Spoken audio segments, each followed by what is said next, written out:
ምንድነው እየተሰራ ያለው? በአፍሪካም በራሷ ቋንቋ ስነ ጽሁፍ የጀመረች አገር ተብላ ነው እንግዲህ እስካሁን ባለው ጥናት የሚታወቅ። ብዙ ሰው ይፈልጋል ማንበብ። መጽሐፍ ናቸው ዘመንን የሚያሻግሩ። ጸሐፊም ለመሆን ወይም ሌላ ለመሆን ምን አይነት ትምህርት አለ? ዩኒቨርሲቲ እንዴት ነው የሚገባው ነው? ይሄ ቢሆንልን ብላችሁ እንደ ፕራዮሪቲ የምትሰጡት ኤሪያ አለ? ኢትዮጵያ ስነ ጽሁፍ በጣም ኮረኮንች የበዛበት።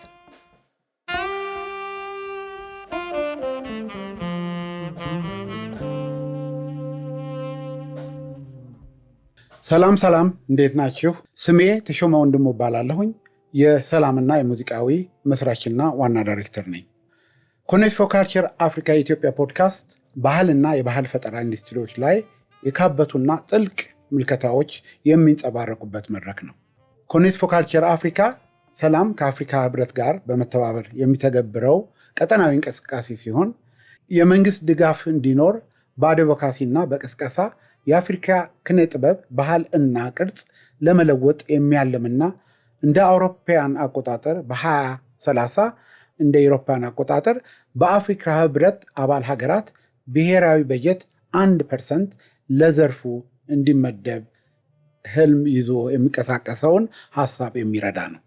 እንቅስቃሴው በቀጠናው እና በብሔራዊ ደረጃ የሚደረጉ የአድቮካሲ ጥረቶችን የሚያቀናጅ ሲሆን በዚህም በርካታ የባህል ተሟጋቾችን የያዘ የባለድርሻ አካላት ትስስር እንዲፈጠር ያደርጋል። በዛሬው የኮኔክት ፎር ካልቸር አፍሪካ የኢትዮጵያ ፖድካስት የምንመለከተው የኢትዮጵያን ስነ ጽሁፍ ዘርፍ ነው። ለዚህ ለዛሬው ውይይታችን አንድ ትልቅ እንግዳ ጋብዘናል። እንግዳችን ደራሲ የዝና ወርቅ ይባላሉ። ደራሲ የዝና ወርቁ መስከረም 12 1954 ዓ.ም ኢትዮጵያ ጎንደር ከተማ ላይ ነው የተወለዱት። በአዲስ አበባ ዩኒቨርሲቲ በኢትዮጵያ ቋንቋዎችና ስነ ጽሁፍ የመጀመሪያ ዲግሪያቸውን በ1978 ዓ.ም በመቀጠልም በአልፋ ዩኒቨርሲቲ በስራ አመራር ዲግሪ አግኝተዋል። በ2008 ዓ.ም ኤምኤ ዲግሪያቸውን ደግሞ በኢትዮጵያ ስነ ጽሁፍ ፎልክሎር ከአዲስ አበባ ዩኒቨርሲቲ አግኝተዋል። በእንግሊዝ ሀገር የህዝብ ግንኙነት ሙያና በቻይና በቱሪዝም ዘርፍ በአጭር ጊዜ ስልጠና ወስደዋል። በመደበኛ የሥራ ዓለምም ለ31 ዓመታት በገቢው ዘርፍ በህዝብ ዓለም አቀፍ ግንኙነት መስክ ከባለሙያነት እስከ መምሪያ ኃላፊነት አገልግለዋል። በተለያየ ተቋማት በመጽሔትና በጋዜጣ ዋና አዘጋጅነት እንዲሁም በባላገሩ ቴሌቪዥን በዜና አንባቢነት አገልግለዋል። በግል 7 መጽሐፍትን በጋራ ደግሞ 11 መጽሐፍትን አሳትመዋል። ደራሲ የዝና ወርቁ እንኳን ወደ ኮኔክት ፎር ካልቸር አፍሪካ የኢትዮጵያ ፖድካስት በሰላም መጣሽልን። እንኳን በሰላም ቆያችሁኝ። እድሉን ስለሰጣችሁኝ አመሰግናለሁ። አመሰግናለሁ የዝና። እንግዲህ ወደዚህ ትልቁ የኢትዮጵያ ስነ ጽሁፍ ውይይታችን ከመግባታችን በፊት እንዴት ነው ወደ ስነ ጽሁፍ ልትገቢ የቻልሽው? እስኪ ወደኋላ መልሽን። እንግዲህ ዘመኑ በጣም ወደኋላ ይርቃል። አንድ ምክንያትም ሊሆን አይችልም። የተለያዩ ብዙ ምክንያቶች ይኖራሉ። እኔ ከዛ መካከል እንደ አብይ ምክንያቶች አድርጌ የምወስዳቸው አንደኛ ያው ተሰጥኦ ሲሆን ከውስጥ በራሱ ጊዜ በራሱ መንገድ የሚወጣበት ሁኔታ ስላለ፣ ሁለት ደግሞ የዘመን አጋጣሚ ይመስለኛል። እንግዲህ የኛ የልጅነት የወጣትነት ዘመን የመጽሐፍ ዘመን ነው፣ የማንበብ ዘመን ነው። እንደ ዛሬ የተለያዩ እድሎች የሉም። ቴሌቪዥን እንኳን አልነበረም ያን ጊዜ። ስለዚህ እሱም አንድ ወደ መጽሐፍ አተኩረን እንድናነብ የተፈጠረው አጋጣሚ እሱም ነው። ሶስተኛ ደግሞ እናቴ ደግሞ ተረት በጣም ማውራት የምትችል ሴት ነበረችና ማታ ማታ ሁል ጊዜ ተረት ታወራልናለች። በጣም ይመስጠኛል ተረት መስማት እና ከሱ ጋር የተያዘ ይመስለኛል። ለምሳሌ የመጀመሪያዎቹ ድርሰቶች ከእናቴ ከነገረችኝ ተረት የተቀዱ ናቸው። ሌላ እንደ አራተኛ ምክንያት ደግሞ አባቴም እንግዲህ በእኔ በልጅነት ዘመን 2 መጽሐፍ አሳትሟል። ያው ትንሽ ቢሆን የሰላም ጎዳናና ማዘዝ ብቻ አይበቃም የሚል አሳትሟል። እነዚህ ሁሉና ሌሎች ደግሞ ያው ገፊ ምክንያቶች ይኖራሉ። በእነዚህ ምክንያት 8ኛ ክፍል ሆኜ እኔ መጀመሪያውን የድርሰት ስራዬን የሰራሁት ጎንደር ነው የተወለድኩት። የመጀመሪያ እስከ 9ኛ ክፍል ድረስም ጎንደር ነው የተማርኩት። በኋላ ነው ወደ አዳማ ናዝሬት መጥቼ ትምህርቴን የቀጠልኩትና ጎንደር እያለሁ ነው ገና ያን ጊዜ ማንበብ ስለንም መጻፍም ነበር። እህቴ ትጽፍ ነበረ። በአጋጣሚ ማንበብ በጣም ነበር የምወደው ልጅ ሆኜና የወደቀ ነገር ሁሉ እያነሳው ነበር ማነብ እና የተቀዳደደ ወረቀት አግኝቼ ሳነብ የኔ ታላቅ እህት የጻፈችው የግጥሞች ነበር እና እሱን ሳነብ እንዲህ መጻፍ እንደሚቻል ያኔ እኔ ባነንኩት። እኔ ማንበብ ነው እንጂ ስለ መጻፍ እንደዚህ አስቤው አላውቅም ነበር። ከዛ በኋላ አረብ ሉክ ገዛሁና ወደ 36 ገጽ ታሪክ ጻፍኩኝ። ታናሽቴ በጣም ስንት ነበር እድሜሽ ለዛ ጊዜ? 8 ዓመት ማለት እንግዲህ 13 ዓመት ነው። 13 ዓመት ነው የነበርኩት እና ወደ 36 ገጽ ነው አረብ ሉክ ነው የሚባሉት እነዚህ ባለ መስመሮች እና በሱ ጽፌ እና ግን ስትጽፍ ያው ያሳፍራል። ምክንያቱም የሚጻፈው ዞሮ ዞሮ ስለ ፍቅር ነው በዛ እድሜ ደረጃ። ሌላ ስለ እናት፣ ስለ አባት፣ ስለ ፍቅር ነው እዛ ውስጥ የሚገባው። ሀገር ምናምን የሚለው ነገር ብዙም ያኔ ገና 13 ዓመት እንትን ስለነበርና እንደዛ ማለት በእኔ ደረጃ ማለት ነው። ስማ የምናነባቸው እና አራያ እና ፍቅር እስከ መቃብር ብዙዎቹ እኮ ያን ጊዜ የተነበቡ መጽሐፍ ናቸው እና አንድ ለእናቱ ትልቆቹ መጽሐፍ ሁሉ ያኔ እናነብ ነበር ገና ልጆች ሆነና።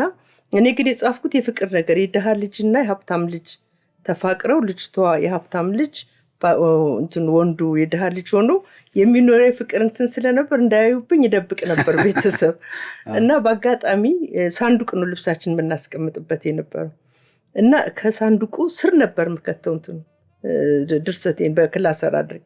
አንድ ቀን በአጋጣሚ ታላቅ ወንድሜ እንደዚህ ልብስ ሳወጣ ምንድን ነው አለ። ደግሞ የምንድን ነው ብሎ እንትን ሲል ያን ላፍ አደረኩኝ። ያን እንግዲህ ፍቅር ደብዳቤ ምናምን በጽሁፍ ነው የሚደረግ የነበረውና እሱ በቃ የሆነ ነገር ውስጥ ግን ያኔ 13 ዓመት ሆኜ ትልቅ ልጅ ነበርኩ። እንትኑ የሰውነቴ ትልቅ ነው የነበረውና ሲል ያንደው እንትን ክላሰር አነሳሁና ሮጥኩ። ስሮጥ ሲከተለኝ አልደረሰብኝም። ከዛ ሲመለስ ጣሪያ ላይ ሰቀርኩት። ኩሽናዎች እንግዲህ እንትን የገጠር ከተማዎች ኩሽና ይኖራቸዋል። ኩሽና ውስጥ አድርጌ ድንጋይ ጨኝ። ከዛ በኋላ ያው እየደበኩ ስጽፍ ምን ስል የሀፓ ጊዜው በጣም እየተፋፋመ መጣ። እኔም አባቴ መታራ ነበር መርቲ ነበር ያን ጊዜ። ጎንደር በጣም ከባድ ቀውጢ ጊዜ ነበረ እና ሌሎች እህቶችም ምናምን ወደ በረሃ ወደ ምን ሲገቡ ከሁሉም እኔ አንስ ነበር ያን ጊዜና እኔ ወደ አዳማ ስመጣ ሳላስበው እኔ ከጎንደር መውጣት አልፈልግም ነበር እና እናትና አባቴ ተደዋውለው ነው እንደማልመጣ እንደማልል ሲያውቁ ክረምት ስለሚሄድ ልክ እንደ ክረምት ሆኜ ሄድኩኝ። በቃ የሆነች ነገር አንጠልጥዬ ብቻ ለክረምት ልብስ ለካነሱ ተነጋግረዋል። ወዲያው ሰርቲፊኬት የመጣ አሰሳ ምናምን ሲደረግ እናቴ ያቃጠለች። ያኔ ወረቀት ምናምን ከተገኘ የያፓ ነው ስለሚባል ከፍተኛ ችግር ስለነበረ ወደ 68 አካባቢ ማለት ነው ተቃጠለ። አቃጠሉት። በቃ መቃጠሉን ሰማሁ። እኔ ከዛ በኋላ ወደ ጎንደር የተመለስኩት ከ3 ዓመት ምናምን በኋላ ነው። ትንሽ ሀገር ሲረጋጋ የቀይ ሽብር ነገር ሲቆም ምናምን ወደዛ መለስ የቻልኩትና ያን ጊዜ ነበር የተጀመረው። ከዛ በኋላ ተቋረጠ። የማንበብ ነው እንጂ ትንሽ ነገሮች የመጻፍ ነው እንጂ መጻፍ ምናምን የሚል እንደዚህ የደራሲነት ምንም እንትኑ አልነበረኝም። ከዛ በኋላ ትዝ ይልሻል የመጀመሪያው በጣም የወደድሽው መጽሐፍ ያነበብሽው ለመጀመሪያ ጊዜ በጣም ኢንስፓየር ያደረግሽ? ይሄ ነው ብዬ ለመግለጽ በጣም ይቸግረኛል። ምክንያቱም ብዙ ትንሽ መጽሐፍት ነበሩ። ከዚህ በአገራችን የሚጻፉ ነው በአገራችን በአማርኛ ልቦለዶችን ማነብ የነበረውና በጣም ብዙ ያነበብኩትና በጣም ያለኝ ብዬ የማስበው በ64 ዓመተ ምህረት አዲስ አበባ መጥቼ ነበር እና አዲስ አበባ መጥቼ ክረምቱን 30 መጽሐፍ ነው ያነበብኩት። ዋው 30 ብለ ብዙ እንዳይመስል ምክንያቱም ያኔ መጽሐፍ ትንሽ መጽሐፍ ነበርና ያን ጊዜ እነ መልካም ሰይፈ ነበልባል እነ ፀሐይ መስፍን ከሁሉ ከአእምሮ የማይጠፋው ሁሉ ካነበብኩት መጽሐፍ ደግሞ ፀሐይ መስፍን ነው። ፀሐይ መስፍን ለምን እንደሆነ አላውቅም። ሀረር ነው ሴቲንጉ እንግዲህ በጣም ብዙ ዓመት ነው የልጅነት ያን ግን ሀረር ላይ እሷ ልጇ እንትን ብሎ በመስኮት ቆማ ስታለቅስ እንደዚህ አይነት ታሪክ እዛ ላይ ሁልጊዜ ያቺ ፀሐይ ትታየኛለች። ፀሐይ የምትባለው ሴት እስካሁንም ትታየኛለች እና እንግዲህ እሱ ሊሆን እንጂ ንክ ነው። በጣም ብዙ የሚመስጡ መጽሐፍት ነው የነበሩ ያን ጊዜ። ትልልቆቹ ያው እነ ፍቅር እስከ መቃብር እና ራያ እና አንድ ለእናቱ ምናምን ብዙ ያው በልጅነት እንትን ብዙም አንደርስታንድ አድርገናቸው ሳይሆን ግን ያው ስለሚነበብ የምናነባቸው ነው የነበሩት። የመጽሐፍ ቅዱስ ታሪክ ለልጆች የሚል መጽሐፍ ነበር። በጣም ደስ የሚል ደግሞ እሱ ነበረ። ከትምህርት ቤታችን ማለት ነው ጻድቁ ዮሐንስ ነው የተማርኩት። ላይብረሪ ውስጥ በጣም ብዙ መጽሐፍ ነበር። በጣም ጥሩ ታሪክ ነው። እንግዲህ ብዙ ጊዜ ያስፈልገናል ሙሉውን ያንቺን ታሪክ በጣም እንጂ አሁን ከዛ በኋላ እንዴት ወደ ስነ ጽሁፍ እንዴት ወደ ዩኒቨርሲቲ ገብቼ እንዴት ወደ ስነ ጽሁፍ እንደገባና የሚለው ነገር ሁሉ ሲመጣ በጣም ይረዝማል። ሌላ ፖድካስት እናደርጋለን። እሱን የተመለከተ አንድ ሰፊ ውይይት ማድረጋችን አይቀርም። እስቲ ወደ ኢትዮጵያ ስነ ጽሁፍ እንግባና እንግዲህ ለብዙዎቻችን መጽሐፎች ይታተማሉ እናያለን። አንቺም የጠቀስካቸው አንዳንድ ስሞችም አሉ። እስቲ ወደኋላ መልሽንና የኢትዮጵያ ውስጥ የስነ ጽሁፍ እንዴት ነው አመጣጡስ? ምን አይነት መንገድ ነው ያሳለፈው? እንግዲህ ያው ኢትዮጵያ በሁሉም ነገር ታላቅ የነበረች እንደመሆኗ በሁሉም ነገር ጥንታዊ ስልጣኔ መነሻ እንደነበረች ሁሉ በአፍሪካም በራሷ ቋንቋ ስነ ጽሁፍ የጀመረች አገር ተብላ ነው እንግዲህ እስካሁን ባለው ጥናት የሚታወቅ ጥናቶች እየቆዩ የሚያመጡት እንትን ሊኖር ይችላል። ግን እስካሁን ባለው ሁኔታ ግን ከአፍሪካ ኢትዮጵያ ናት የጽሁፍ ቋንቋ የራሷ ያላትና በጣም ጥንታዊ ነው። ከግዕዝም ጋር ተያይዞ ወደዛ እንኳን ባልሄድ በ1325 ነው ለምሳሌ የመጀመሪያው ጽሁፍ ተብሎ ለንጉሥ አምደ ጽዮን የተጻፈ የግጥም ስራ የተገኘው ጽሁፍ ወረቀት። ያው አማርኛው ምኑ ብዙ ማን ስናነበው ብዙም አይገባም። እኛ ዩኒቨርሲቲ ስለተማርንበት ነው እንትኑን ያገኘ ነው እንጂ እንደሚገኝም ነገር አይደለም። እና ያን ጊዜ ጀምሮ ተብሎ ነው ታስብ። ከዛ በኋላ በ1900 ነው እንግዲህ መጀመሪያዋ በአፍሪካ በኢትዮጵያም የመጀመሪያዋ ልቦለድ ጦቢያ በአፈወርቅ ገብረ ኢየሱስ የታተመችው መጽሐፍ። ከዛ በኋላ ግን የኢትዮጵያ ስነ ጽሁፍ በጣም ኮረኮንች የበዛበት። ለምሳሌ በ1900 እሷ ከታተመች በኋላ ብዙም የታየ ነገር የለም። ምንም የለም ማለት ይቻላል። ለመድፈር ስለምፈራ ነው እንጂ ምክንያቱም ጥናት የሚጠይቅ ነገር ስለሆነ ነው እንጂ ባለው እንደሚታወቀው ከሆነ ምንም ስነ ጽሁፍ የለም። እስከ 1920 አካባቢ ነው በኋላ እንደገና ጽሁፎች ደግሞ ከ20 ዓመት በኋላ ማለት ነው እንግዲህ መታየት የጀመረው። እና ከዛ በኋላ ያው ከውጭ ሀገር ኖረው የተመለሱ ኢትዮጵያውያን በእነሱ አማካኝነት ነው የውጭ ሀገር ትምህርት ቀስሞ የመጡ ኢትዮጵያውያን በእነሱ አማካኝነት ጽዮንና የሞገስ ጋብቻ እንደዚህም ባሉ በአጠቃላይ በኢትዮጵያ ስነ ምግባርን ለትኩረት ያደረጉ መጽሐፍት ይጻፉ ነበር። በዛ ሁኔታ ቆየ። እንዲሁ ብዙ ህትመት የሚባል ነገር አንደኛ አሳታሚ የሚባል ነገርም አልነበረም። ለምሳሌ በአፄ ኃይለ ሥላሴ ጊዜ ንጉሱ ፈቅደው ከሚያሳትሙት በስተቀር አሳታሚ ድርጅት ኖሮ መጽሐፍ የሚታተምበት ሁኔታ አልነበረም። የኔም አባት ያሳተመው በንጉሱ ዘመነ መንግስት ነው። በፈቃድ ከዛ ፈቃድ ተገኝቶ ነው፣ ግን በራሱ ወጪ ነው ያሳተመው እንትን መጽሐፉና እንደዛ ነው የሚታተመውና የተመቸ ነገር አለ ለማለት ያስቸግራል ያን ጊዜ። ከዛ በኋላ የተሻለ ነገር መጣ የተባለው በደርግ ጊዜ ነው። ደርግ እንግዲህ ስነ ጽሁፍን ብቻ አይደለም በአጠቃላይም እንግዲህ በሀገራችን ከነበሩ ዘመነ መንግስታት በቃ ኪነ ጥበብን የተጠቀመ ደርግ ነው። በተለይ ከነበሩት አንጻር ሲታይ ተጠቀመና ከሱ ቀጥሎ ደግሞ በኢህአዴግ ዘመንም ተጠቀሙበት የሚባል ነገር አይደለም። ደርግ ግን በጣም የተጠቀመበትና ለኢትዮጵያ ስነ ጽሁፍም ወርቃማ ጊዜ ተብሎ ሊጠቀስ የሚችለው ያን ጊዜ ነው። ያ ዘመን ነው። ለምንድነው? አሳታሚ ድርጅት በ1970ዎቹ መጨረሻ 78 79 ላይ ኩራዝ አሳታሚ ድርጅት ተቋቋመ። መንግስት ነው ያቋቋመው። የመንግስት ድርጅት ነበር። የመንግስት ነው ኩራዝ እኮ ምን ነበር? ያኔ ፕራይቬት እንትን የለም። ይሄ ኩራዝ የሚባለው ምንድን ነበር ስራው?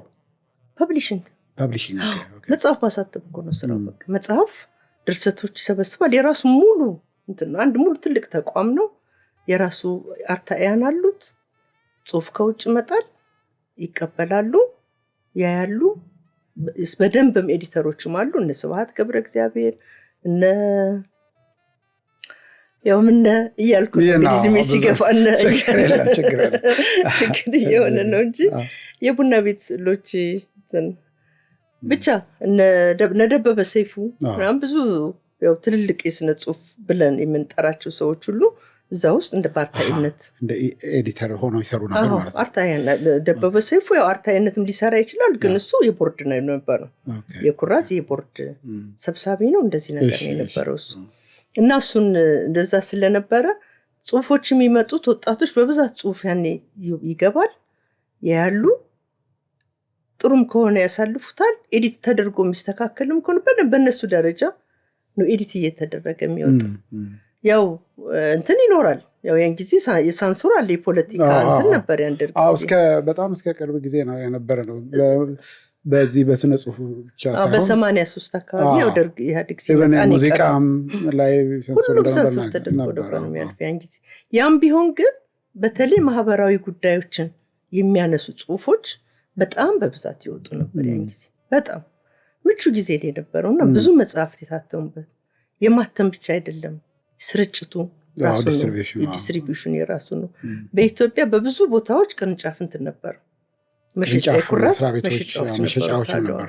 ሁለተኛ ለፖሊሶች፣ ለግንባር ላሉ ለነሱ ሁሉ በቃ የመግዛት ነበር። በየመስሪያ ቤቱ ላይብረሪ ነበር፣ የመስሪያ ቤት በሙሉ ይገዛል። ለትምህርት ቤቶችስ ያቀርብ ነበር ይሄ ኩራዝ የሚባል?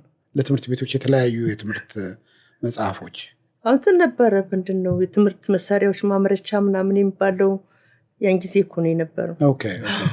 እነሱ ነበሩ። ብዙም እንደው ግልጽ የሆነ ነገር አሁን እንትን ባልለው ግን እነሱ ነገሮች ነበሩ። ያው ይታተም ነበረ መጽሐፍ ያን ጊዜ እና እነሱ ስለነበሩ በጣም ጥሩ ጊዜ ነበር ያን ጊዜ። ብዙ መጽሐፍ ይወጣ ነበር። ደራሲ መጽሐፍ ብቻ ነው የሚጠበቅበት፣ ይጽፋል፣ ስክሪፕቱን መውሰድ ነው፣ ይታተማል፣ ይገመገማል፣ ያልፋል፣ ይታተማል። ብዙ ጊዜ ማህበራዊ ነገሮች ላይ ያተኩራሉ። ዋናው ጥሩ ነበር ብቻ። እስከ የት ሄደ ይሄ ኩራዝ ጉዳይ?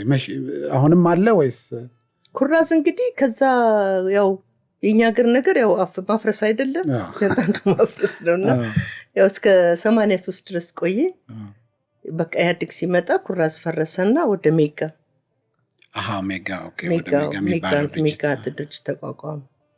ግን እንደ ኩራዝ ለስነ ጽሁፍ ምቹ ጊዜ አልነበረም። እነዛ በኩራዝ ጊዜ የነበሩት ስነ ጽሁፎች እንግዲህ ሌሎችም ይኖራሉ። እንግዲህ ይህንን እንደ ትልቅ ኤግዛምፕል እየወሰድነው ነው። እስከ አርካይቭ ሆነው ሌሎቹ ብዙ የሚባል ነገር ዋናው ኩራዝ ነው። ኢትዮጵያ መጽሐፍት ነው ምናምን የሚባል አንድ ነበር፣ ግን ዋናው ኩራዝ ነው። በኩራዝ እኮ በቃ በጣም ነው እንትን የሚታተም የነበረው። ያ ስራ ግን በደንብ አርካይቭ ሆኖ የተቀመጠ ይመስልሻል? ይሄ የኩራዝ የሰሩት ስራ የኩራዝ እንግዲህ ያን ጊዜ ምንድነው እስካሁንም ድረስ የቀጠለ ህግ አለ። ማንም ሰው መጽሐፍ ሲያሳትም የታተመው መጽሐፍ 2 ኮፒ ቤተ መጽሐፍትና ቤተ መዛግብት ኤጀንሲ እዛ እየሄደ ይቀመጣል። ስለዚህ እዛ እንደሚገኝ እርግጠኛ ነኝ። በጣም ጥሩ ነው። እሺ ከዛ በኋላ ያለው በኢህአዴግ ጊዜ ብዙ ነገሮች ለስነ ጽሁፍ ጥሩ ያልሆኑ ጊዜዎቹ ለመጽሐፍ ህትመት ማለት ነው። ለምንድነው? የፖለቲካ ትኩሳት ሆነ። ስለዚህ ያን ጊዜ ሰው መጽሔት በብዛት እንግዲህ በጣም በብዙ ወደ 100 አይደርስም፣ እንደዛ ይበልጣል መሰለኝ መጽሔቶች እንኳን የነበሩት። በጣም ብዙ መጽሔት ነበር። ብቻ ቁጥሩን ይሄ ነው ብዬ ትንባልልም በወቅቱ አውቀው ነበር። ሊስትም ያው ስለምንሰራ የመጽሔቶች ነበር፣ ግን አሁን እርግጠኛ ሆነ። ግን በጣም ብዙ መጽሔቶች ናቸው። የፖለቲካ ትኩሳት ነው። በቃ ፖለቲካ ነው እንጂ እንደዚህ ስክን ብሎ የመጽሐፍ ነገር አሳታሚም የለም ነበር። ሜጋም ቢሆን እኔ ይሄን የሚባል የተወሰነ ካልሆነ የሚታየኝ ነገር የለም እንትን ላይ በሜጋ በኩል። ምክንያቱም እኔ መስኩ ላይ ነው ያለሁት እና በቃ ከዛ በኋላ እየተዳከመ መጣ። የማንበብ ባህልን በጣም እየወደቀ መጣ። በደርግ ጊዜ ሰርቶ አደር ጋዜጣ እንኳን ሳምንት ይነበብና ውይይት ይደረግበት ነበር። የነ ሁሉ የማንበብ እንትን ያመጣው። አሁን ጊዜ የፖለቲካ ትኩሳት ነው። በቃ እየደከመ የሚያሳታሚም የለም። በራስ እየታገል ምን ነበር የሚመጣው? አሁን ደግሞ ያሁኑ ዘመን ደግሞ ጭራሽ ብዙ ነገር የባሰ እየሆነ መጣ። ለኢትዮጵያ በስነ ጽሁፍ መስኩ ሲሄድ አሁን ብዙም ጥሩ ነገር የሌለበት ሁኔታ ነው የመጣው። ምክንያቱም አንደኛ ታክሶቹ በጣም እየበዙ ሄዱ። በጣም ታክስ እየበዛ ሄደ። የማንበብ ባህል ከዛን ጊዜ ተያይዞ ካለፈው ከኢህአዴግ ጀምሮ እየወደቀ እየሞተ መጥቶ ነበረ። አሁን ደግሞ ቴክኖሎጂው ደግሞ እነዚህ ብጥስጣሽ ነገሮች፣ ስሜትን የሚነኩ ብጥስጣሽ ነገሮች፣ የፖለቲካ እንትኑ ሌሎችም ከፖለቲካሞች ብዙ መጥፎ ነገሮች አሉ በአጫጭር ሆነው የሚተላለፉና ግን ብዙ መጽሐፎች ይታያሉ። አልፎ ሰው እንትና ጻፈ እንትና አስመረቀ ምናምን እየተባለ የምንሰማው ነገር አለ። ኦርጋናይዝድ ስላልሆነ ነው ብዙ የለም የሚባለው ወይስ? ኦርጋናይዝድ ስላልሆነ ሳይሆን ታተመ መጽሐፎቹ ይታተማሉ እንጂ ብዛት የላቸውም፣ ስርጭት የላቸውም። በደርግ ጊዜ አንድ መጽሐፍ 25,000 35,000 ኮፒ ነው የሚታተመው። አሁን ወርዶ አሁን በቃ ሰው ይውጣ ይታተም፣ ምክንያቱም ሲቀመጥ ስለሚል በሚል አሁን እንጃ ብዙ 500 ኮፒ 300 ኮፒ። ትክክል፣ እሱ ይገባኛል። ስለዚህ ምንም ታተም የኢትዮጵያ ትሬንድ ብቻ አይደለም ማለት ነው እሱ። ይሄ የመጽሐፍ ታትሞ የሚወጣ በዓለማችን ላይ የምናየው ትሬንድ ነው። ወደ ዲጂታል በሚሰማ በሌላ አይነት መንገድ እየተቀየረ ነው የመጣው። አሁን ግን እኔ ጥያቄ በጣም ይገባኛል። በዛ በነኩራዝ ጊዜ የነበረው ብዙ መታተም የጀመረ ዲስትሪቢዩሽንም የነበረው ነገር ሁለቱ በጣም መሰረታዊ ነገሮች ናቸው። መታተም አለበት፣ ከዛ በኋላ ዲስትሪቢዩት መደረግ አለበት። እሱ እየቀነሰ ከመጣና ብዙም እያነሰ ከመጣ ወደ ዲጂታል ሲገባ ደግሞ የባሰ ችግር ነው። ምክንያቱም መጀመሪያ መጻፍ አለበት፣ ሰው መልመድ አለበት፣ የዲጂታል ቴክኒኩም መኖር አለበት። አሁን በዓለማችን ላይ ብዙ ሰው ቁጭ ብሎ ቤቱ ያዳምጠዋል መጽሐፉን። ያም ባህል ነው እያደገ ያለው። መጽሐፎችም አሉ እርግጥ፣ ግን ይሄ ወደ ዲጂታላይዜሽን የገባው ካልቸር ነው እየበዛ የመጣው። ግን አሁን ችግር የሚመስለኝ እኛ ሀገር ኢቨን በታትሞ እንኳን የሚለው እየቀነሰ ከመጣ እንዴት ነው ወደ ዲጂታሉን ማሳደግ የሚቻለው ነው። እሱ ትልቅ ጥያቄ ነው። ምክንያቱም የሚጽፉትን ሰዎች ማበረታታት ያስፈልጋል። ከዛ በኋላ የተለያዩ ህጎች የሚያስፈልጉ ይመስለኛል። የዲስትሪቢዩሽን ህግ እንዴት አድርጎ ነው ዲስትሪቢዩት የሚደረገው? ከታክስ ጋር የተገናኙ ምን አይነት ታክስ ነው ያለው ምናምን የሚለው በዲጂታል ለሚሰሩት እሱ የዲጂታሉ ላይ የምትወያዩት ነገር አለ። ምን ላይ ነው ያለው? የኢትዮጵያ ስነ ጽሁፍ ወደ ዲጂታላይዜሽን እንትን ውስጥ እየገባ ነው? እሱ ሙከራዎች አሉ ወይስ ምን ላይ ነው? ምክንያቱም እሱ ወደድንም ጠላንም ያ መንገድ ነው ወደፊት እያደገ ያመጣ ያለውና ምንድን ነው እየተሰራ ያለው በዛ መንገድ? እንግዲህ በዲጂታላይዜሽን ለሚደረገው ላይ ሁለት ሁኔታዎች አሉ። የሚሞክሩ ሰዎች አሉ። እኛም ጋር እየመጡ አሁን ኢትዮጵያ ደራሲያን ማህበርም አብረን እንስራ የሚሉ ሰዎች አሉ። ግን ብዙ ጊዜ ውጤታማ አልሆን እያሉ አልሳካላቸው እያለ ይመስለኛል መልሰው አይታዩም፣ ይጠፋሉ። አሁን በዲጂታላይዜሽን ከመጣን ትልቁ ያለው ህገወጡ ነው። በህገወጥ የሁላችን መጽሐፍ አሁን ዩቲዩብ ላይ አለ። የኔ መጽሐፎች በሙሉ አሉ ዩቲዩብ ላይ ይነበባል። ማን እንዳወጣውም አይታወቅም። እንደ ሙዚቃ እንደ ፊልሙ ማለት ነው። ተመሳሳይ ችግር ነው ያለበት እና አሁን አንድ ጊዜ እንደውም ለመክሰስ ተነስተን የተወሰነ 2 ሰዎች እኛ ጋር ደራሲያን ብርቱ የሆኑ ማለት ነው እንጂ እንደዛም ብለን ለመነሳት ራሱ ብዙ ተነስተው ሞክረው እስካሁን ድረስ ምንም የተቋጨ ነገር አላገኙም። አንደኛ አይገኙም ሰዎቹ፣ የት እንዳሉም አይታወቁም፣ ማግኘትም አይቻልም። ህግ ሳለ ወይ ማለት አሁን ይሄን የሚሰሩብን በአብዛኛው ውጭ ያሉ ሰዎች ናቸው። ትክክል። የሆነ የሚፈረም አግሪመንት አለ። ኢትዮጵያ ሀገራችን ያልፈረመችው ይመስለኛል። አንድ ከኮፒራይት ጋር የተገናኘ ያልፈረመችው ነገር አለ። ስለዚህ እነሱ ያሉት ውጭ ነው፣ አግኝተን መክሰስ አንችልም። በዛ ሀገር መንግስት ደግሞ ሄዶ መክሰስ አይቻልም፣ አግሪመንቱ የለም። በሱ ይመስለኛል የአብዛኛው ሰው መጽሐፍ ዩቲዩብ ላይ ቢገባ ይገኛል፣ ተነቦ ይገኛል። የሚገርም ነው። ራሱ ተጠቃሚ አይደለም፣ ሀገር ተጠቃሚ አይደለችም። በዛ ላይ ደግሞ ደረጃውን እንኳን አይጠብቅም። እንደተፈለገ ነው በቃ ማንበብ የቻለ አንብቦ ይጭነዋል። በቃ እድሉ ያለው እንጂ ቢያንስ እንኳን ደረጃውን ጠብቅ፣ ያነባበብ ስርዓትን እንኳን ጠብቀው እንኳን የሚሄድ ቢሆን ያው ብዙ ጊዜ ደራሲ መደመጥን ስለሆነ የሚፈልገው ብዙ ምንትን ላይ ኖር ይችል ነበር፣ ግን ብዙ ነገር ጥሩ አይደለም። እንግዲህ የዚህ አሁን የምንወያየው ነገር ላይ በተለይ ህገወጥ የተባለው ጉዳይ ከብዙ ነገር የሚነካካ ነው። አንደኛ ከፖሊሲ ሀገራችን ያላት ፖሊሲ ስትራቴጂ እና ከህጉ ጋር በጣም የተገናኘ ነው። ወደ ኮፒራይቱ እንኳን ብንገባ ህጉ ያው እንዳለ እናውቃለን። ከዛ በኋላ ይህ ህጉን ራሱ ኢምፕሊመንት የማድረጉ ስራ በጣም ብዙ የሚቀረው ነገር ነው። እሱ እስከሌለ ድረስ በምን አይነት ነው መቆጣጠር የሚቻለው ነው። አሁን ያልሽውንም አንዳንድ ዓለም አቀፋዊ ስምምነቶች እንደምንሰማ ከሆነ መንገድ ላይ ነው ሊኖር ይችላል ነው የሚባለው እና ይሄ የሙሉ ሴክተሩን ስነ ጽሁፉን ኦፍኮርስ እንዳልሽው ሌላዎቹንም ሙዚቃን፣ ፊልም፣ ሌሎችንም ነገር እየጎዳ ያለና ወደኋላ ያስቀረን አንዱ ችግር ነው የምንለው። በዚህ በእኛ ፖድካስታችን በጣም የምንወያይበት እና ሁሉም የሚያነሳው የዚህ የኮፒራይት ችግር ትልቁ እና በጣም ሃይላይት የሚደረገው ጉዳይ ነው እና ስነ ጽሁፉም ላይ ተመሳሳይ ችግር ያለባችሁ ነው ብዬ የምገምተው።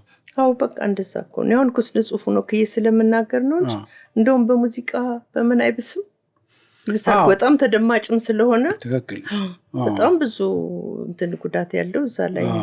አዎ ዛሬ የምናወራው ሌሎቹንም በየዘርፉ እያወራናቸው ነው፣ ግን ተመሳሳይ ነገር ነው ያለው ችግርና ወደ ስነ ጽሁፉ አሁንም እንደገና ብንመለስ ችግሮቹ ነው እንግዲህ መጀመሪያ ሁሉ ጊዜ የምናወራው እና ችግሮቹ የመጽሐፍ አሳታሚዎች ብዙ አለመኖር፣ ከዛ በኋላ ዲስትሪቢሽን ሽሩ ላይ ችግር እንዳለ አውርተን፣ ሌላስ ምንድን ነው ችግሩ? ሰው ማንበብ ልምዱ አለው፣ ብዙ ሰው ይፈልጋል ማንበብ እናውቃለን። የዛኔ ሪሰርች ያደረግነው ጉዳይ አለ። እሱ አንድ ጥያቄ ነው። እናንተ ይሄን ነገር ቢሳካለ ሰው ፍላጎት አለው ማንበብ የምትሉት ያያችሁት ሪሰርቾች አሉ? አሁን የስነ ጽሁፉ እኮ አሁን ትልቁ ፈተናው በቃ 3-4 መሆኑ ነው። በ3-4 አቅጣጫ መሆኑ ነው። የመጽሐፍ ቅድም ያነሳ ነው አለ ከታክስ ጋር ተያይዞ ከወረቀት ውድነት፣ ከቀለም ውድነት፣ ግብአት፣ የማንፖር ምን ተብሎ ያለው አንዱ ትልቁ ችግር አለ። ሁለተኛ ደግሞ ቅድም እንዳነሳ ነው ከ1983 ዓ.ም ጀምሮ እየተመታ የሄደ ችግር አለ። የማንበብን እየጎዳ የመጣ ችግር አለ። አሁን ተባብሶ እዚህ ጫፍ ላይ ደርሰናል።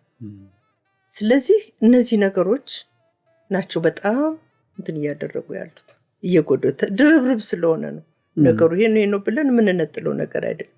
ይሄንን አሁን ይስተካከልልን ብለን ብንነሳ ትልቅ ጥረት ይጠይቃል። ሁለገብ ጥረት ነው የሚጠይቅ። መጽሐፍ ማሳተሙ ቢታተምስ የሚያነባለው ያውን።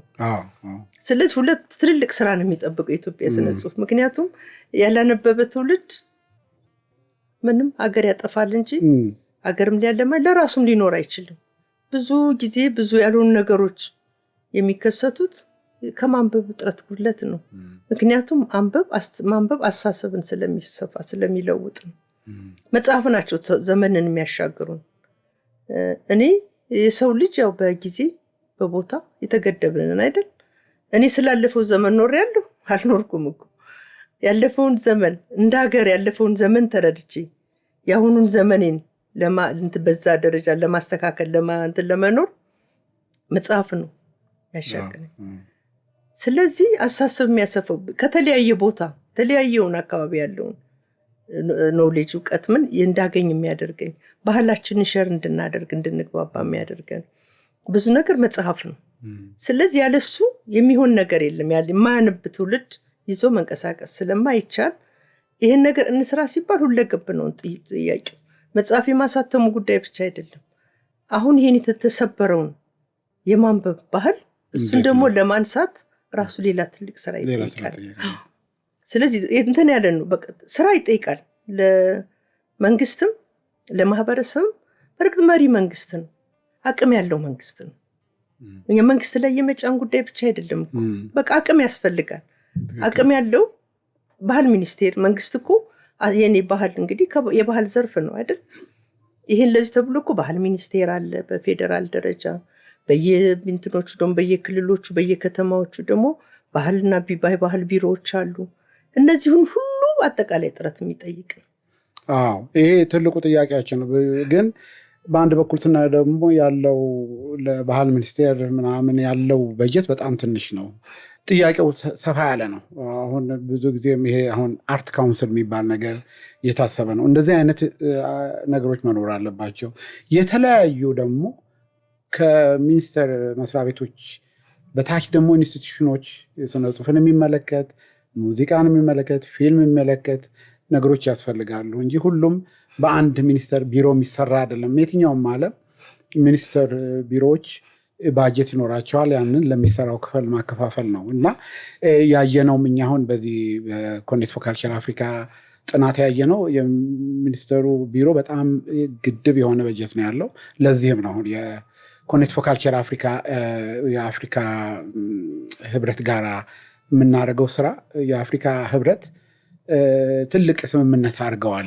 በ2030 እያንዳንዱ የአፍሪካ ሀገር 1% የሀገሩን ባጀት ለባህል ዘርፍ እንዲያውል የሚል ስምምነት አለ። እሱን አሁን እየገፋፋን ያለ ነው። ምክንያቱም በጀቱ በጣም ወሳኝ ነው።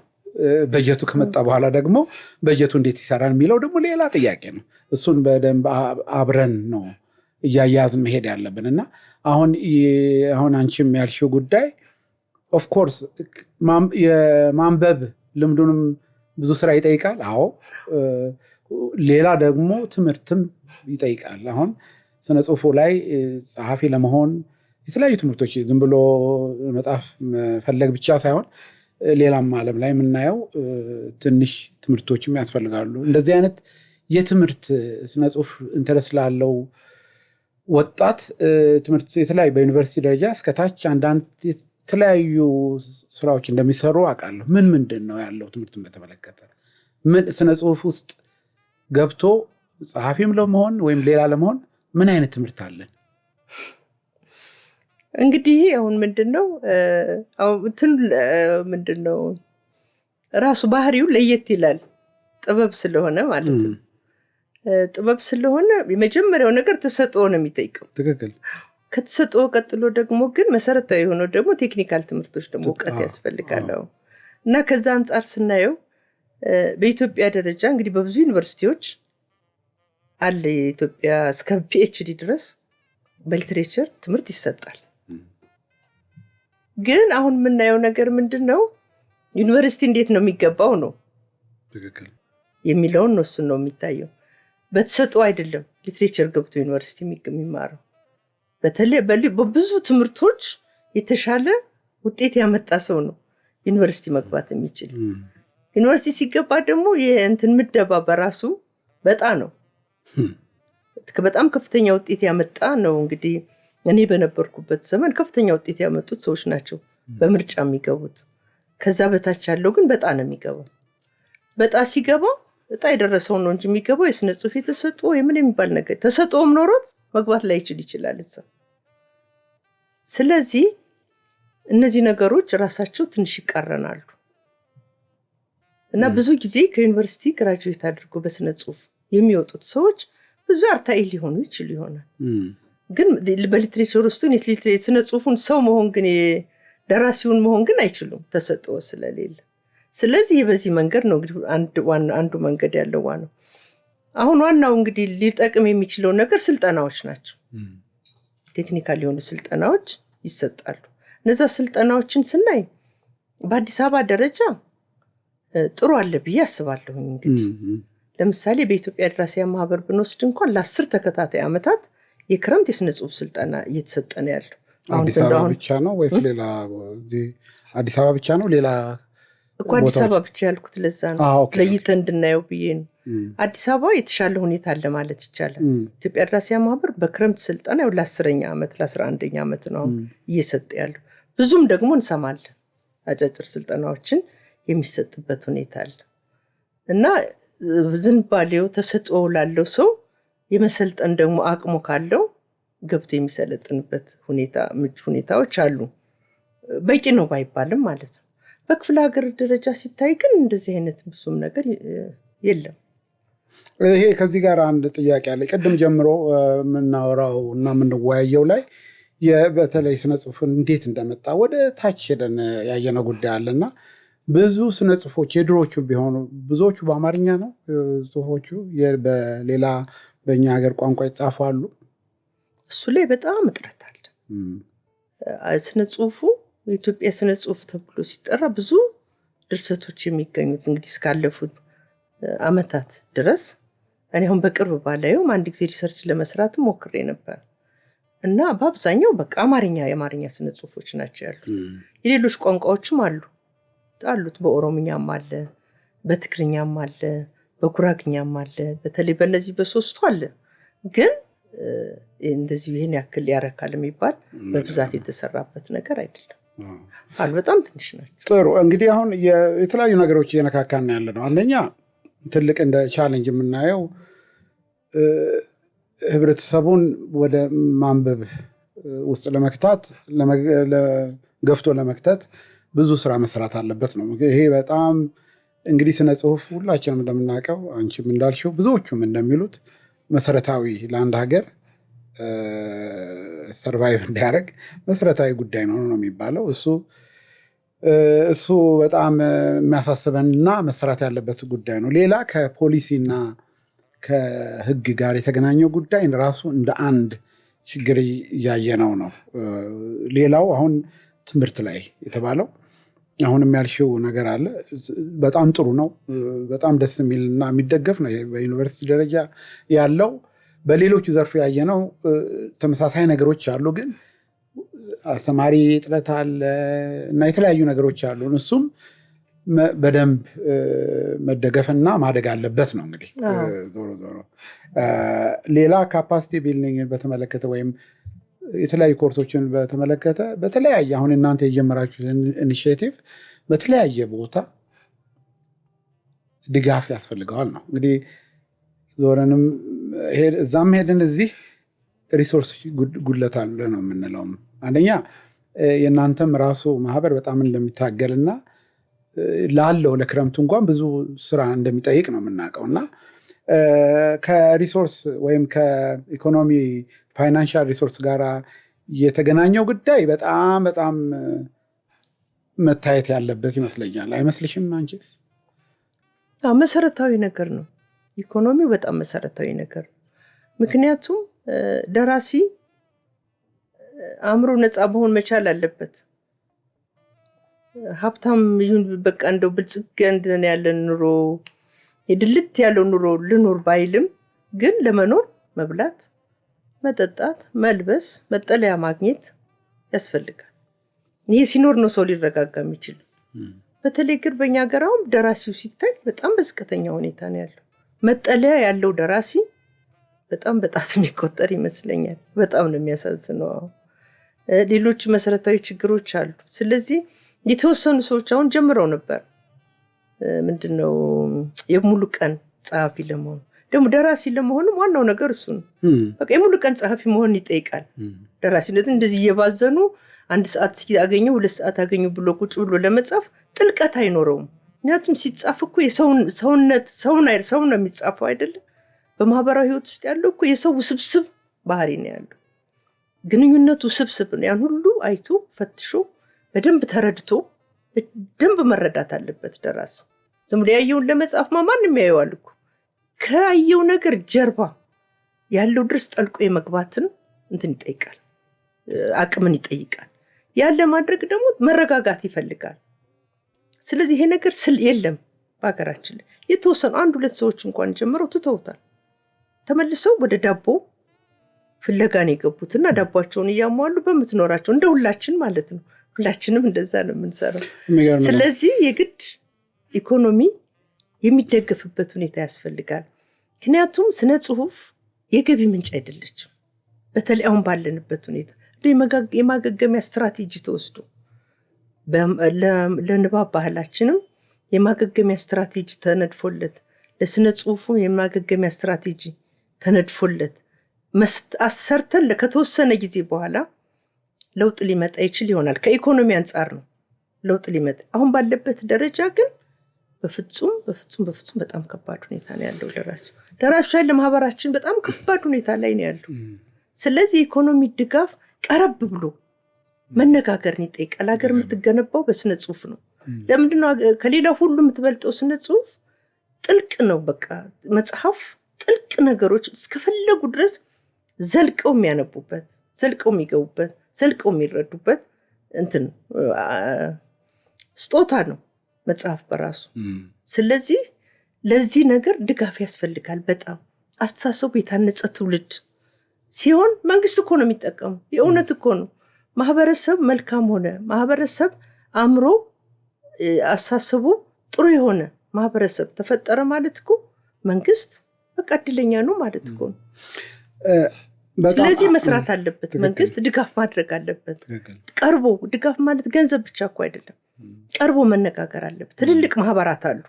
ከትልቅ ማህበራት ጋር ቀርቦ አብሮ ስትራቴጂ ማውጣት አለበት። ለዚህ ነገር ሁሉም የየኃላፊነቱ እንዲወጣ ማለት ነው። በጣም እኔ በግሌ ብዙ ቦታዎች በአፍሪካ ሀገሮች የተለያየ ቦታዎችም ዩሮፕም ብዙ ስለ አፍሪካ ስነ ጽሁፍ ሲወራ በአሁኑ ሰዓት አንዳንድ አፍሪካ ሀገሮች እንደ ኬንያ፣ ናይጄሪያ፣ ሳውዝ አፍሪካም ሌሎችም አንዳንድ የሚጠቀሱ ሀገሮች አሉ።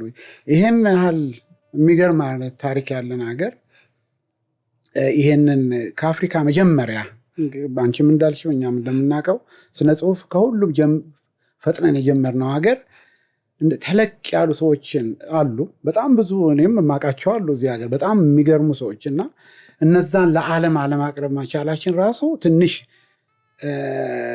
የሚያስቆጭ ነው የምለው እኔ። ምክንያቱም ሀገራችን በጣም የሚገርም አይነት ታሪክ ያላት ሀገር ናት። ብዙ የሚገርሙ አዋቂ ሰዎች ያሏት ሀገር ናት። ይሄንን የሁሉም ሰው ይሄ ሁሉም የሚመለከተው ሰው ሊቆጨው ያስፈልጋል። ምክንያቱም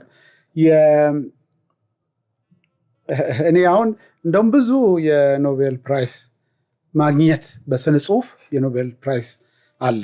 እዛ ውስጥ ኢትዮጵያውያኖች ያንን ፕራይስ ማግኘት ነበረባቸው ነው የምለው። ያንን ፕራይስ ለማድረግ ደግሞ ብዙ የሚያስፈልጉ ኢንፍራስትራክቸር ሲስተሙም እንትን ማለት አለበትና እንግዲህ ያው ዛሬ የምንዋው አንዳንድ ነገሮች እየመረጥ ነው የምናወራው።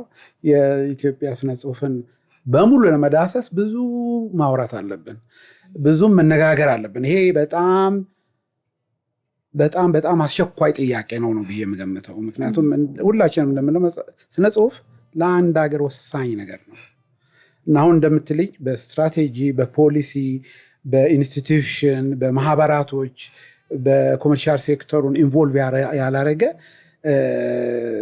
አሰራር ይህንበት ከሆነ ወደፊት አያስኬደንም እና ይሄ አሁን የምትይው ነገር በጣም ኢምፖርታንት ነው።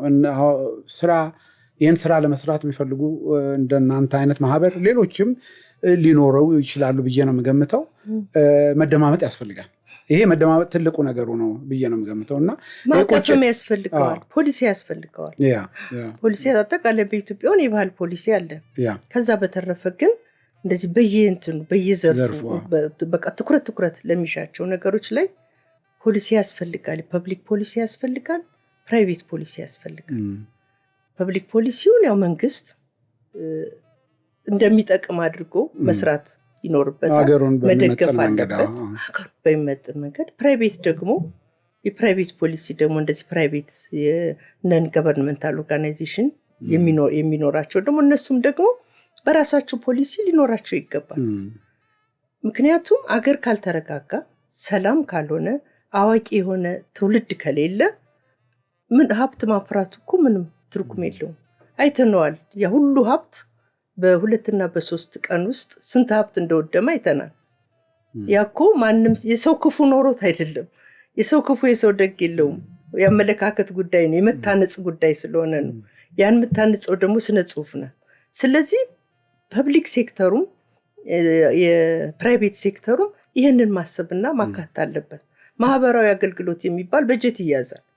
አሁን በፕራይቬት ሴክተሩ ግን የሚያውሉት በቃ ከማስታወቂያ ጋር ከምን የተያዘ ነገር ይመስለኛል እንጂ እንደዚያውም በእኛ ደረጃ ስናይ ብዙ ሞክረን፣ ብዙ ባንኮች ገብተን፣ ብዙ ባለሀብቶች ጋር ሄደን ያገኘነው መልስ ምን ያህል በጣም የተራራቀ እንደሆነ። አሁን ያለው ባለሀብትም ራሱ ባለሀብቱ ብቻ እኮ አይደለም፣ በግልጽ እነጋገር ከተባለ አሁን ያለው ባለሀብትም የመንግስት ባለስልጣናትም ሁሉም ነገር ቢታይ ይሁን በዚህ ባላነበበው ትውልድ ውስጥ ያለ ነው። ከ83 ጀምሮ ብለናል አይደል? ማንበብ እየወደቀ ይመጥ ይቁ በቃ ያፈጠጠ ሀቅ ነው። እንትን አይደለም። ሁላችንም በዛ ውስጥ ገብተን ራሳችን ማየት ያለብን ጉዳይ ስለሆነ ሁሉም ነቅቶ ይሄን ነገር እንትን ማለት አለበት። የምናየው እኮ በየቦታው ይሄ ሙስናው ባለሀብቱ ነው ራሱ ብዙ የአገልግሎት አሰጣጥ ራሱ ችግሮች ሁሉ እኮ የሚመጡት ከአስተሳሰብ ድክመት ነው። በየቦታው የሚያጋጥመን ማለት እዛ አካባቢ ያለ ሰው ያሳሰብ ድክመት ነው። ምክንያቱም ቢያነብ አስተሳሰቡ ቢሰፋ ሀብት ማለት ምን ማለት እንደሆነ መረዳት ይችል ነበር። ሀብት ማለት ገንዘብ መቁጠር እንዳልሆነ ይረዳ ነበር ቢያነብ። ስለዚህ ይሄንን ለማምጣት የፕራይቬት ሴክተሩ ይሄንን በፖሊሲው በራሱ በፕራይቬት ፖሊሲ ማካተት መቻል አለበት። ፐብሊክ ፖሊሲው ደግሞ መንግስት ደግሞ ይሄንን ህዝብ እንዲኖረው አገር እንድትረጋጋ አገር እንድትቀጥል ትውልድ አገር ተረካቢ ትውልድ እንዲመጣ ይሄንን ማሰብ መቻል አለበት። ቀላል ነገር እኮ ነው። ተቀራርቦ መስራት ነው እንጂ በእውነት ነው የገንዘብ ጥያቄ ነው ብዬ አላስብም። ጥሩ ነው። በዛም ባክል ደረጃ ድሃ ሆና ኢትዮጵያ አይደለም ይሄንን ለማምጣትና ዋናው ነገር ማንን የሚለው ነው ሁላችንም ማሰብ መቻል አለብን። ጥሩ ነው። ትክክል ነው። እና ይሄ እንግዲህ እኛም ይሄንን የፖድካስትን ጀምር እስቲ እየከፋፈልን ያለውን ችግር በተለያየ መንገድ በዘርፉንም ሌላው ትልልቆቹም ጥያቄዎች እስቲ እንወያይበት ነው። ይሄ እኛ የምናደርገውንም ሌሎቹ ተከትለው መበታተን አለብን። ጥያቄው በጣም ብዙ ነው። በአንድ ሰዓት በምናደርገው አሁን ፖድካስት የምንጨርሰው አይደለም፣ ግን አትሊስት አንዳንድ ነገር ሃይላይት ማድረግ አለብን ነው። ምክንያቱም ብዙ ኢኒሼቲቮች ተጀምረዋል which is በጣም የሚደገፉ ናቸው እና የነዛ ኢኒሼቲቮች ደግሞ በተለያየ መንገድ መምጣት አለባቸው። አሁን መንግስት ብዙ ጊዜ መንግስት እንደዚህ አልሰራም መንግስት አልሃል እሱን ማድረግ ሞር መጠየቅ የምንችለው እኛም ኦርጋናይዝ እንሆን ሁሉም ዘርፍ ኦርጋናይዝ ሆኖ መናበብ ሲችል ነው ከመንግስት ጋር። መንግስት ፖሊሲ የሚያወጡት ህግ የሚያወጡ ሰዎች ያው ከማህበራቶች ከባለሙያዎች ጋራ ነው ብዙ ጊዜ እንደዚህ አይነት ፖሊሲ ጥሩ የሚሆነውና ይሄ ጥሩ የሆነ ውይይቶች አሉ ብዬ ነው መገመተው በአሁኑ ሰዓት። እና የኛ ውይይት እየጨረስን አካባቢ ነው ያለ ነው እና እስቲ ምናልባት በእናንተም በማህበር የምትነጋገሩበት ሌሎችም የሚሉት ይሄ ቢሆንልን ብላችሁ እንደ ፕራዮሪቲ የምትሰጡት ኤሪያ አለ? የስነ ጽሁፍን የኢትዮጵያን ስነ ጽሁፍ ያሳድጋል ወይም መንገዱን ይከፍተዋል እንደገና የሚለው ብዙዎቹን አንስተናል፣ ግን እስቲ አሁን ማሳረጊያው አካባቢ ስለሆን እስቲ ምን ይመስልሻል? እንግዲህ የኢትዮጵያን ስነ ጽሁፍ መልሶ ወደ ተሻለ ደረጃ ከፍ ለማድረግ አሁን ካለበት የአጣብቂኝ አውጥቶ ወደ ጥሩ አየር አውጥቶ እንድታድግ ለማድረግ ብዙ ነገር ነው መደረግ ያለበት። አንደኛ መቀራረብ መቻል ነው። መንግስት ከስነ ጽሁፍ ኦርጋናይዝድ የሆነ ማህበር አለ። ስለዚህ ከማህበሩ ጋር መቀራረብ ነው፣ መወያየት ነው። አሁን ያሉት መሪዎች ለስነ ጽሁፍ ቅርብ ናቸው። የስነ ጽሁፍን ጥቅም ያውቁ ሰዎች ናቸው። ስለዚህ እንዴት መጠቀም ይሄን ነገር አሁን ወደ ተሻለ ነገር እንዴት እናምጣው ብሎ ወደ ተሻለ ነገር ለማምጣት መቀራረብ ማሰብ አለበት መንግስት። ምን እናድርግ? ምክንያቱም ቁጭ ብለን አብረን እንትን እናወጣለን እኮ እቅድ እናወጣለን፣ ስትራቴጂ እናወጣለን። ይሄን አድርገን በዚህ መንገድ እንሄድበት ብለን ምክንያቱም ሁላችንም አንድ ሀገር ነው ያለን።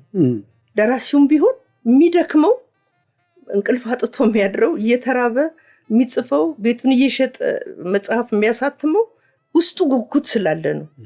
ጉጉቱ ምንድነው? ለዚች ሀገር መልካም ነገር የማድረግ ጉጉት ነው። ምን ደራሲ እኮ ሲጽፍ በቃ የሚያውቀው ነገር ሌላው ያላወቀው ያለ እየመሰለው ነው አይደል? ደራሲ እኮ በጣም ደግ ነው የሚባለው ለዛ ነው። በቃ ያወቀው ነገር ሌላው ሰው ያላወቀው እሱ ያወቀው ነገር ያለ ይመስለዋል፣ መልካም ነገር ሊያመጣ የሚችል። ስለዚህ ነው የሚጽፈው።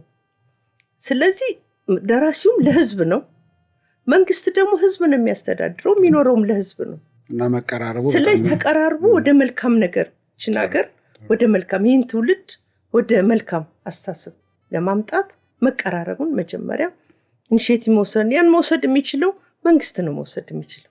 ለምንድን ነው? አቅሙ ስላለው ነው። እኛ ወደ መንግስት ለመድረስ ብዙ ቦታ እያንኳኳን አይከፈትልህም። መንግስት ግን ቢፈልገን ግን የኛ ቢሮ ክፍት ነው፣ ተቀራርበ ለመስራት ማለት ነው። የትኛውም የኪነ ጥበብ ዘርፍ ማለት ነው። የጋራ ስለሆነ ግባችን እኮ የጋራ ነው። እዚህ ጋር መነሻችን ላይ ነው መገናኘት ያቃተን እንጂ የመንግስትም ግብ መልካም ሀገር መፍጠር ነው። የደራሲያንም ጭንቀትና ጥረት መልካም ትውልድ ማፍራት። ስለዚህ የምንቀራረብበት መንገድ ቢኖር። ሁለተኛው ደራሲው ሌላው ሰው አላነበብም እያለ ጣቱን መቀሰር ብቻ አይደለም። ሳይጻፍ አይነበብም፣ ሳይነበብ አይጻፍም። ቅድም ብያለሁ፣ ሰው በቦታና በጊዜ የተገደበ ነው። ስለዚህ ማንበብ አለበት። ጥልቅ የኢትዮጵያን ታሪክ ለማወቅ ጥረት ማድረግ አለበት። በተለይ አሁን ያለንበት ሁኔታ የሚፈልገው ነገር ስለሆነ ነው።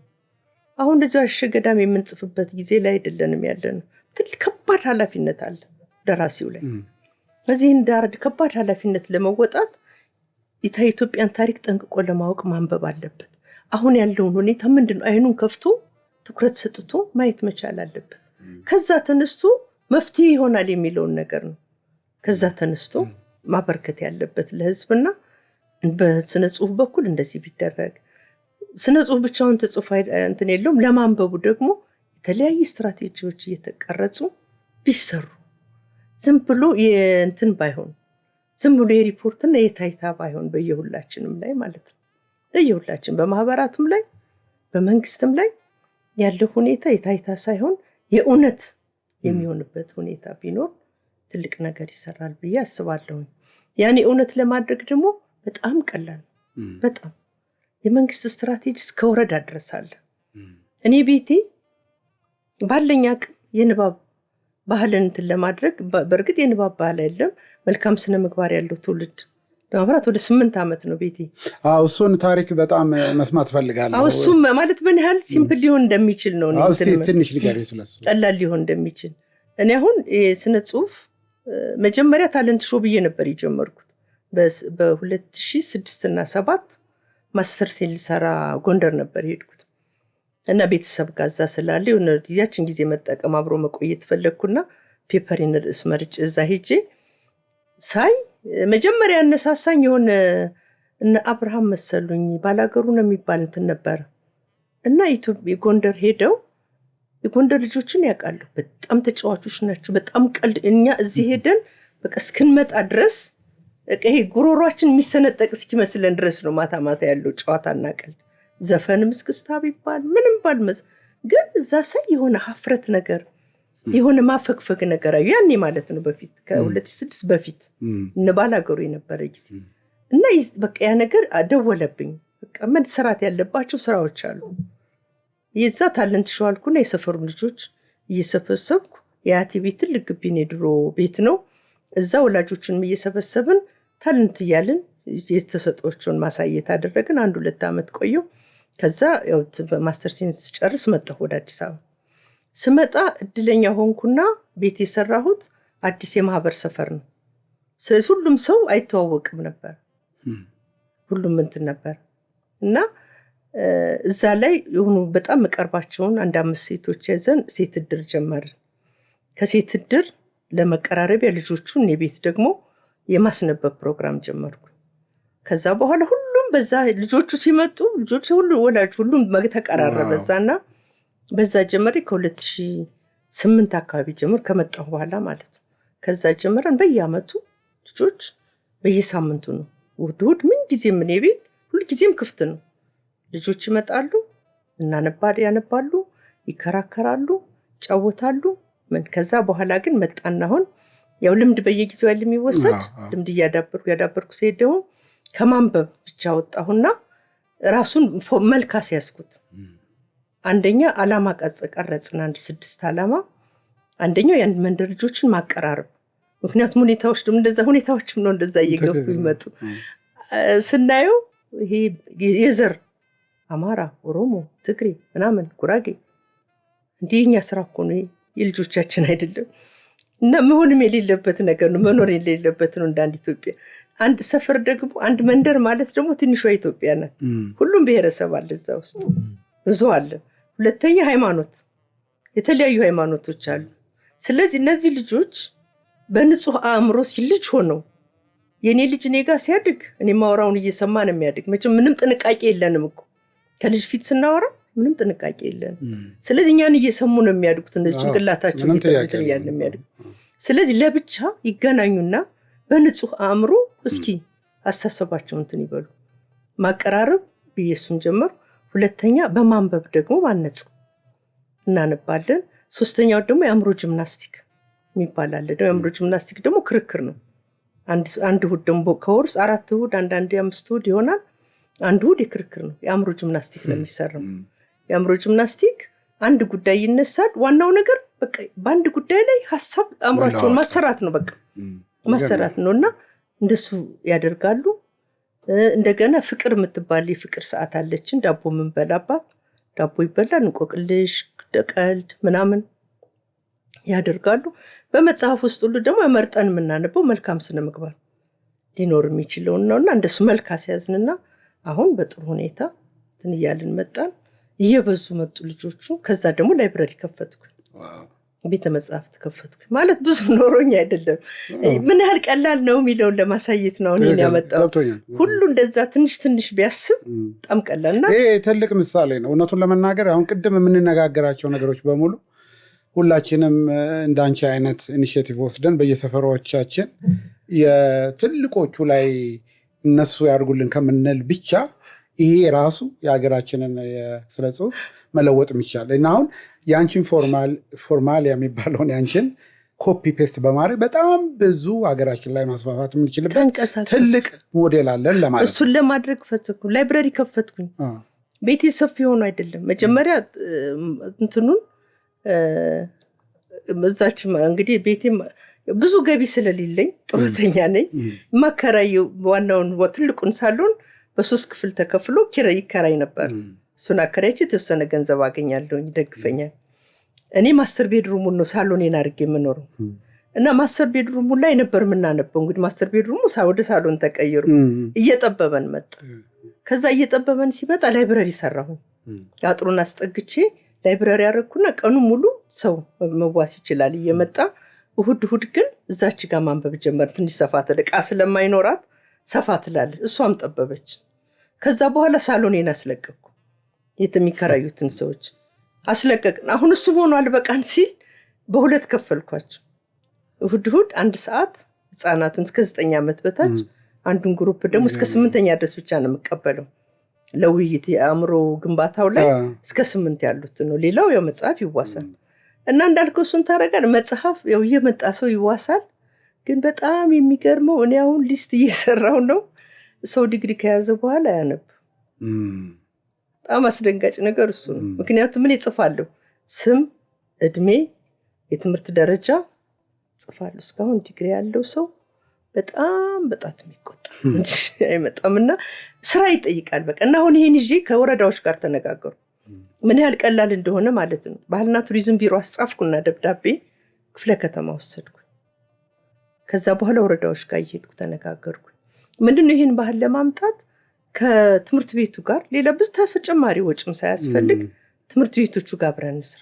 ወረዳው በስሩ ያሉ ትምህርት ቤቶች እና እኔ እንሆንና እኔ ደግሞ ሌሎች ደግሞ እንዲም ተቆርቋሪ የሆኑ ገንዘብ ክፈሉን ትንበሉን የማይሉ ቢያገኙ የትራንስፖርት ባያገኙ ግን በአውቶቡስም በምንም መተው ማንበብ እንትን ማድረግ የሚችሉ አደርጋለሁ እያልኩ ለፋው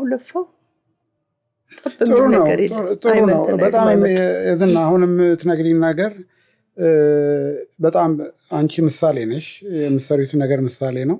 ያ ማለት ከተፈለገ ይቻላል ማለት ነው። ይቻላል፣ ቀላል። ሌሎችም እኔ የማውቃቸውም በህይወት የሌሉ አንዳንድ ሰዎች በጣም ብዙ ነገር የሞከሩ ሰዎች አውቃለሁ። በዚህ የተለያዩ በሰፈሮች ውስጥ እንደዚህ ጀምሮ የነበረ አንድ ሰው አውቃለሁኝ እና አሉ ሞዴሎች አሉን። እነዛን ሰዎች ግን ሰፖርት መደረግ አለባቸው በተለያየ መንገድ።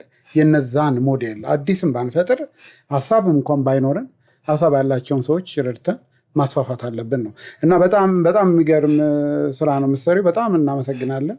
በእኔም በእኛም ሰላም በሙዚቃዊ ስም ኤኒታይም እንግዲህ ማድረግ የምንፈልገውን ነገር ለመርዳት እንሞክራለን ወደፊት። ሌላው እንግዲህ አሁን እየጨረስን ነው።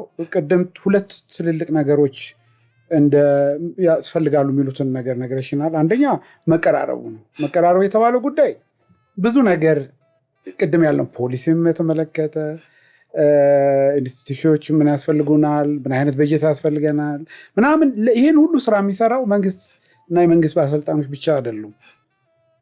ሌሎች ባለሙያዎች ሰፖርት ማድረግ አለባቸው።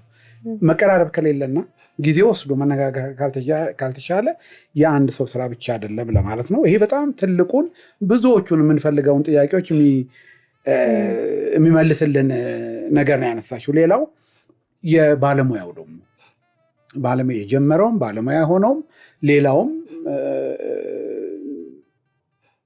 ተስፋ እንዳይቆርጥ ነው። ማንበብም አለበት፣ መስራትም አለበት። ለእናንተ አይነት ማህበር ደግሞ የዚህ የሚጀምሩትን ኮርሶችም በደንብ በተለያየ መንገድ ቢቀጥሉ ቢደገፉ የሚለው ጉዳይ አለ። ሌላው ትልቁ ይሄ የዲጂታል አካባቢው በጣም የሚያሳስበንም ጉዳይ ነው። ለሱ አንድ ፋይዳ ያስፈልገዋል ብለን ነው የምንገምተው።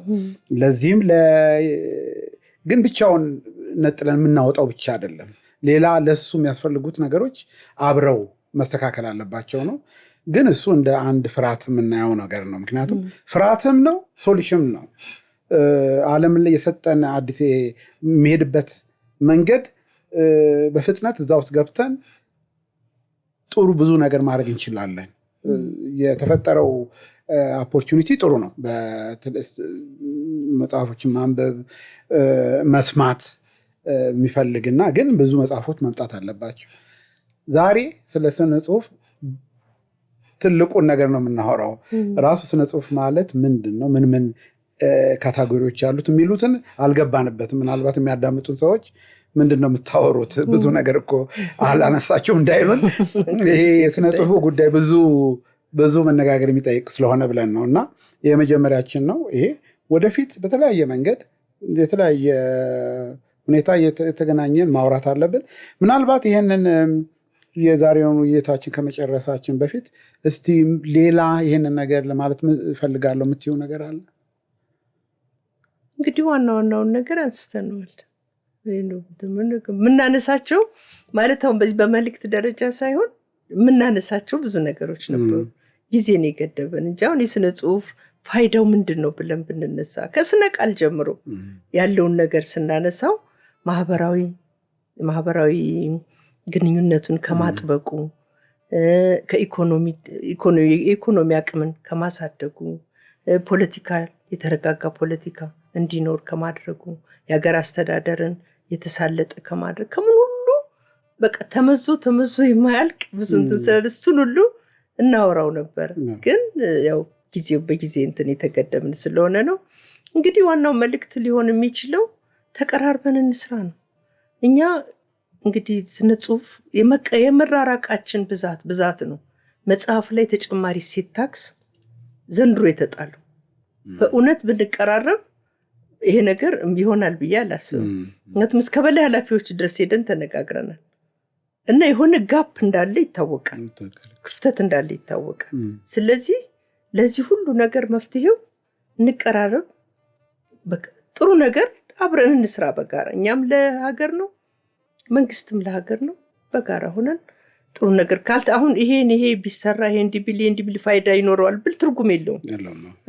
ተቀራርቦ ግን ቁጭ ብሎ እቅድ አውጥቶ ስትራቴጂ አውጥቶ መጀመሪያ ችግሮች ምንድን ናቸው ብሎ መረዳት ያስፈልጋል። በጋራ ከችግሮቹ ተነስተን ያሉትን መልካም አጋጣሚዎች አይተን ከመልካም አጋጣሚዎቹ ደግሞ ችግሮቹ ደግሞ ምንድናቸው ደግሞ መሰናክል ሊሆኑ የሚችል ተግዳሮቶች ብለን ለይተን ከዛ ለዚህ ደግሞ በምንድን መንገድ እንሄድ የሚለውን ደግሞ ስልት ነድፈን እንደሱ አድርገን ሰፊ ጊዜና ሰፊ እንትን የሚጠይቅ የሆነ ቲክታንክ እንኳን የሆነ ነገር እንደው በጋራ የሚዝነበት ኖሮ ይህን ብልጥር አድርገን ሲመጀመር እንደ ዶኩመንት እናውጣው።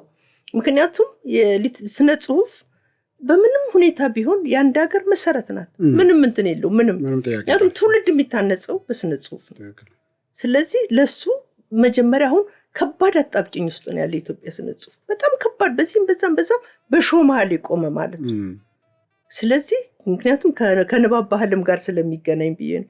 ስለዚህ ይህን ምን እናድርግ፣ እንዴት ነው የምንፈታው ብለን ቁጭ ብለን የግድ ከመንግስት ጋር ላይሆን ይችላል።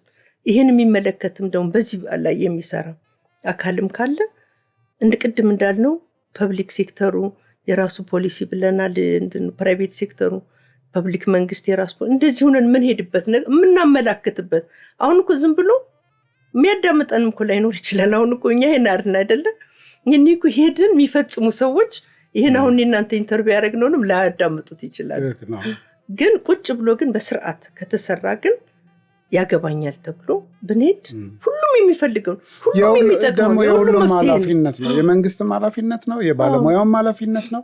ይሄ አንዱ ቦታ ብቻ የሚጣል ኃላፊነት አይደለምና ይሄ አሁን እየደጋገምሽ የምትይው ነገር አይ ሆፕ የሚሰሙ ሰዎች ይሰሙታል ብዬ ነው የምገምተው።